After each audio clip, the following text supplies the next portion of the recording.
Hi అండి. అందరికీ నమస్కారం. Welcome to my channel. ఈ వీడియోలో ప్రభుత్వ పెన్షనర్స్ అందరికీ ఇప్పుడే అందిన కీలక సమాచారం అండి. దీనికి సంబంధించినటువంటి పూర్తి వివరాలు వీడియోలో తెలుసుకుందాము. వీడియో అయితే ఎక్కడే కానీ స్కిప్ చేయకుండా ఎండ్ వరకు చూసేయండి. అప్పుడే ఇన్ఫర్మేషన్ పూర్తిగా అర్థమవుతుంది. అలాగే వీడియో చూస్తున్న ప్రతి ఒక్కరు వీడియోకి లైక్ చేయండి ఫ్రెండ్స్. ఈ వీడియోని తోటి పెన్షనర్ మిత్రులతో అయితే షేర్ చేయండి. కొత్తగా మన ఛానల్ చూస్తున్నవారు ఇంకా ఎవరైనా సబ్స్క్రైబ్ చేసుకున్నట్లయితే వెంటనే మన ఛానల్‌ని సబ్స్క్రైబ్ చేసుకోండి. దీని ద్వారా నేను చేసే లేటెస్ట్ వీడియోస్ అన్నీ మీ వరకు రీచ్ అవుతాయి. ఇక ఆలస్యం చేయకుండా వివరాల్లోకైతే వెళ్ళిపోదాము. ఫ్రెండ్స్, ఇక విషయానికొచ్చినట్లయితే ఒక ప్రభుత్వ ఉద్యోగి తన జీవిత కాలమంతా సమాజ సేవలో, విధి నిర్వహణలో అంకితం చేసి తన జీవితాన్ని వృద్ధాప్యంలో ప్రశాంతంగా గడపాలని ఆశిస్తాడు. కానీ దురదృష్టవశాత్తు నేడు తెలంగాణ విశ్రాంత ఉద్యోగుల పరిస్థితి అత్యంత దయనీయ స్థితిలో మారింది. విశ్రాంత కాలంలో ఆసరాగా నిలవాల్సిన రిటైర్మెంట్ బెనిఫిట్స్ సకాలంలో అందకపోవడంతో వేలాది మంది పెన్షనర్లు కన్నీటి మున్నీటవుతున్నారనమాట. 2024 మార్చి నెల నుంచి ఇప్పటి వరకు అంటే సుమారు 21 నెలలుగా పదవీ విరమణ చేసిన ఉద్యోగులకు, ఉపాధ్యాయులకు ప్రభుత్వం నుండి రావాల్సిన ఆర్థిక ప్రయోజనాలు నిలిచిపోయాయి.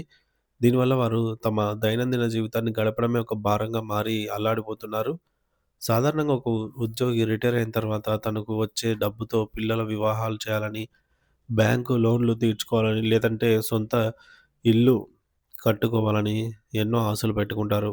ముఖ్యంగా వృద్ధాప్యంలో వచ్చే అనారోగ్య సమస్యలకు ఖరీదైన వైద్యం చేయించుకోవడానికి ఈ రిటైర్మెంట్ సొమ్మే వారికి ఏకైక ఆధారం. కానీ GPF, APGLI, GIS, encashment of earned leaves, gratuity మరియు కమ్యుటేషన్ వంటి ఏ ఒక్క బెనిఫిట్ కూడా అందకపోవడంతో వారు తీవ్ర ఆర్థిక ఇబ్బందుల్లో కూరుకుపోయారు.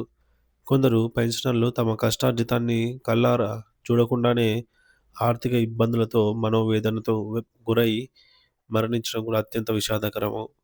ఈ అన్యాయంపై తెలంగాణలో ఇప్పటికే అనేక విడతలుగా వివిధ రూపాల్లో నిరసనలు వ్యక్తమయ్యాయి.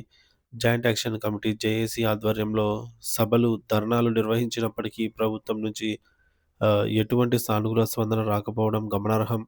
ప్రభుత్వం అనుసరిస్తున్న ఈ మొండి వైఖరిని నిరసిస్తూ పెన్షనర్ల హక్కుల కోసం పోరాటం మరింత ఉధృతం చేయాలని నిర్ణయించారు. ఇందులో భాగంగా Telangana government pensioners joint action committee మద్దతుతో రిటైర్డ్ ఎంప్లాయీస్ అసోసియేషన్ ఆధ్వర్యంలో రాష్ట్ర వ్యాప్తంగా నిరసనలకు పిలుపునిచ్చారు. రేపు అంటే డిసెంబర్ 24 బుధవారం ఆహ్, ఉదయం 11 గంటలకు రాష్ట్రంలోని అన్ని జిల్లా కేంద్రాల్లో కలెక్టరేట్ల వద్ద ఒకరోజు నిరాహార దీక్ష చేపట్టేందుకు సంకల్పించారు. ఈ పోరాటం కేవలం డబ్బుల కోసం మాత్రమే కాదు, దశాబ్దాల పాటు సేవ చేసిన ఉద్యోగుల ఆత్మగౌరవం కోసమని వారు గుర్తు చేస్తున్నారు. రిటైర్ అయిన ఎంప్లాయీస్ అసోసియేషన్ రాష్ట్ర కన్వీనర్ చంద్రమౌళి గారు మాట్లాడుతూ, ఎన్నోసార్లు సమస్య ప్రభుత్వం దృష్టికి తీసుకెళ్లినా సరే, కోర్టుల చుట్టూ తిరిగినా ఫలితం లేదని ఆవేదన వ్యక్తం చేశారు.